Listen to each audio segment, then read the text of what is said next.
Décibels, d'histoire, la série musique et histoire histoire et musique, de Chandaille et Chignon. le podcast des médiathèques de Saint-Médard-en-Jalles.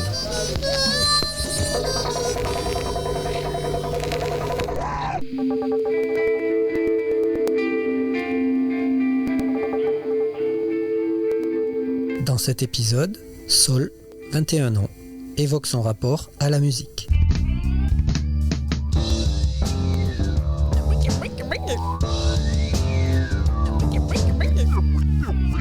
Cet entrefilet culturel vous est présenté par Thierry Asdar, bibliothécaire expert des musiques modernes et populaires américaines du XXe siècle.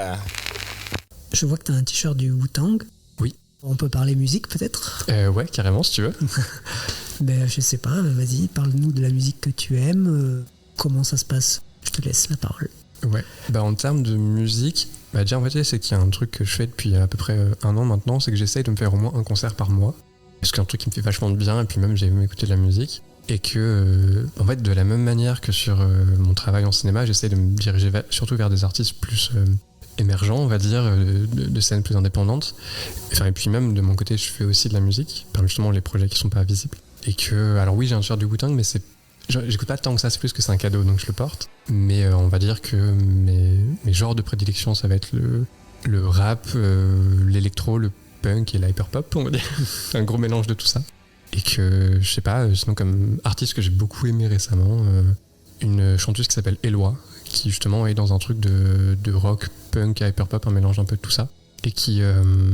j'aime bien, pour avoir beaucoup de concerts de rap, il y en a beaucoup où, en fait, vu qu'il y a une vraie demande en fait pour le rap, très vite les artistes se trouvent sur scène mais n'ont pas forcément l'expérience ni le bagage, donc c'est pas forcément les expériences les plus impressionnantes sur scène, et que des fois ça peut manquer un peu de rockstar en termes d'ambiance, et que justement je trouve que Eloi est vraiment une artiste qui en ce moment propose vraiment ça beaucoup, et c'est vraiment parmi les artistes que j'aime vraiment beaucoup et qui m'inspire pas mal en termes de travail. Donc toi, tu fais de la musique ? Ouais. Tu produis des choses aussi ? Alors du coup, justement, là, c'est que ça fait partie des choses que je suis en train de faire en ce moment, mais c'est que ça fait des années que je travaille avec différents amis qui font de la musique et qui ont des projets à eux, mais moi du coup je suis surtout à la voix. Enfin, j'ai une mini auto-formation de piano, mais c'est pas suffisant. Et puis même rapport au genre que je veux faire, ça va pas. Mais ouais, en fait... être dans un truc justement entre un peu ces croisées de genres dont j'ai parlé, et que j'aimerais bien justement sortir des projets cette année, mais vu qu'il y a plein de projets, ça fait partie des choses sur le feu, quoi.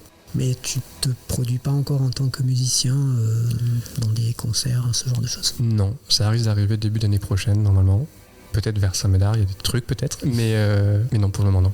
Décibels Histoire, La série musique et histoire histoire et musique, de Chandaille et Chignon. le podcast des médiathèques de Saint-Médard-en-Jalles. Ce qui m'intéresse, et c'est une question que je pose assez souvent quand j'ai des personnes de ton âge, enfin qui ont la vingtaine, c'est de quelle façon tu appréhendes et tu écoutes la musique concrètement ?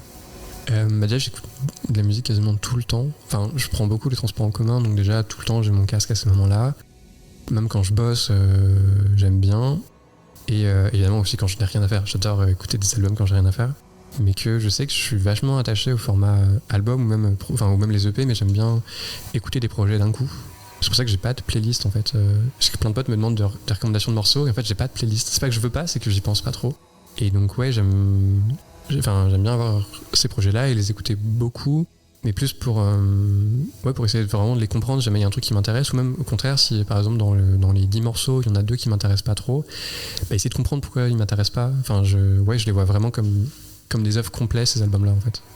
Un album, c'est une œuvre. Oui, c'est ça, voilà. C'est fait pour être écouté dans un certain ordre. Donc c'est quand même... La musique s'apprécie beaucoup plus quand on écoute les albums dans leur entièreté. Mais je veux dire, est-ce que tu écoutes sur CD ? Est-ce que tu écoutes en ligne ? De quelle façon ? Comment tu découvres de nouveaux artistes ? Est-ce que tu écoutes beaucoup une seule musique, ou tu préfères écouter pas beaucoup, plein de musiques différentes ? Voilà, c'est ça qui m'intéresse. Ouais. Alors du coup, donc, concrètement, alors non, pas trop des CD. De temps en temps, j'ai des CD, mais c'est plus parce que j'ai envie de soutenir l'artiste en question financièrement. Mais que si j'ai de quoi les lire, mais ce serait pas pratique en tout cas chez moi de les lire. Après, pareil, j'ai aussi quelques vinyles, mais que c'est un vrai temps en fait de se poser et puis de retourner le vinyle quand il faut et tout. Donc, on va dire que la majorité du temps, c'est surtout sur Internet, ouais. Et que pour découvrir En fait, il se trouve que n'empêche, l'algorithme Spotify est vachement bien fait pour la découvrabilité d'artistes et que du coup des fois je vais lancer un album d'un artiste que j'aime bien et derrière ça va m'enchaîner sur des artistes qui pourraient être similaires et que du coup là-dessus c'est vrai que j'écoute pas les albums en entier directement parce que ça me propose qu'un seul morceau, mais que je fais beaucoup de repérages comme ça, mais après aussi de voir ce que évidemment mon entourage me partage, des artistes que je peux voir sur scène, que ce soit en première partie ou en festival, mais donc des gens que je serais pas allé voir de base mais que je découvre comme ça. Et aussi les recommandations d'artistes que j'aime bien, en disant voilà, tiens, lui il repartage ce projet là, a priori il y a des chances que j'aime bien parce que j'aime bien sa musique, ou alors parce qu'ils ont fait un morceau ensemble. Mais donc beaucoup de recommandations, une grosse partie plus aléatoire via algorithme, mais aussi la recommandation humaine ou même par des émissions en fait je pense beaucoup par exemple à l'émission Le Code de Mehdi Maizi avec Sandra Gomez et Raphaël Dacruz, qui je trouve en termes de rap est une des meilleures émissions qu'on ait en France en ce moment, et qui prend du temps pour parler des albums très blockbuster mainstream, mais aussi à chaque fois d'aller chercher des artistes qui seraient pas plus gros et qu'on pourrait pas découvrir autrement, quoi. Est-ce que tu es donc toujours dans la découverte de nouvelles choses, ou est-ce que tu aimes te concentrer sur des artistes que tu aimes beaucoup? En fait, j'ai l'impression de faire les deux tellement j'écoute de musique. Où il y a des albums auxquels je reviens très facilement, où il y a des fois par confort en fait j'aime bien, tiens je vais retourner sur cet album là ou autre, mais que il y a un truc peut-être d'exercice mental où j'aime bien aller découvrir des trucs et aussi aller chercher des sonorités un peu moins conventionnelles, que ce soit aussi en termes de recherche perso en fait, même moi pour la musique, mais en me disant ok, qu'est-ce qui se fait à l'extrême marge de ce genre là aujourd'hui, tiens ok, est-ce que je comprends pas, ça dépend, et du coup je vais pas forcément écouter en boucle. Mais je trouve que c'est intéressant, surtout que ces artistes-là, il y a des chances que la norme dans 20 ans soit vachement influencée par ce qu'ils ont fait à un moment donné. Et j'aime bien ce truc de voir un peu les héritiers de certaines musiques.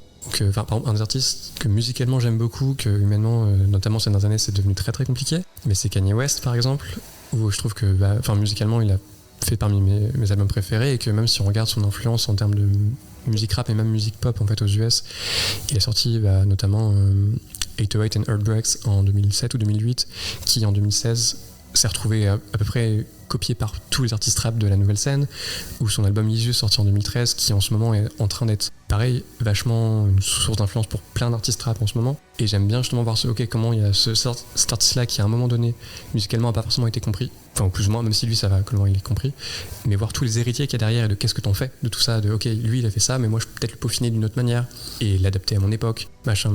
Et du coup il y a un truc vachement que je trouve intéressant des héritiers, même dans le cinéma, je sais pas, c'est un truc qui me fascine.